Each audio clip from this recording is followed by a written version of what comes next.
Hello and welcome to this quick tutorial. I'm going to show you how to work an increase in feather stitch. This video assumes you already know how to work feather stitch itself. Start by creating what I call the right arm by yarning over and pulling up a loop in the next chain one space as usual.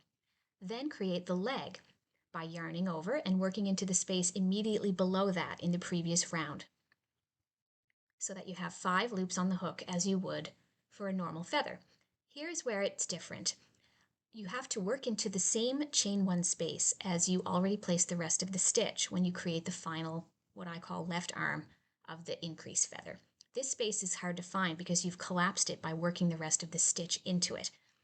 But you can identify it just by pulling it apart with your fingers, yarn over, insert the hook into that same chain one space that you've already been working into, and then as usual, pull through all 7 loops on the hook and chain 1 to finish. Now the next stitch will not be an increase because you would never place 2 increases adjacent to each other.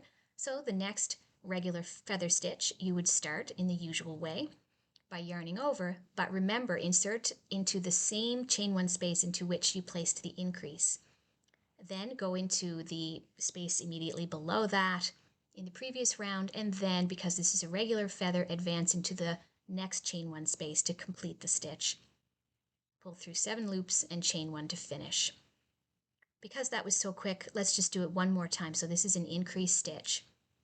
Work the first 2 limbs of the stitch as usual, and then finally the left arm of the stitch goes into that collapsed chain 1 space that you've been working into for the other parts of the stitch. Yarn over and pull through 7 loops on the hook. In this way, you've inserted an extra feather stitch between 2 existing ones. I hope that helps. Thank you for watching.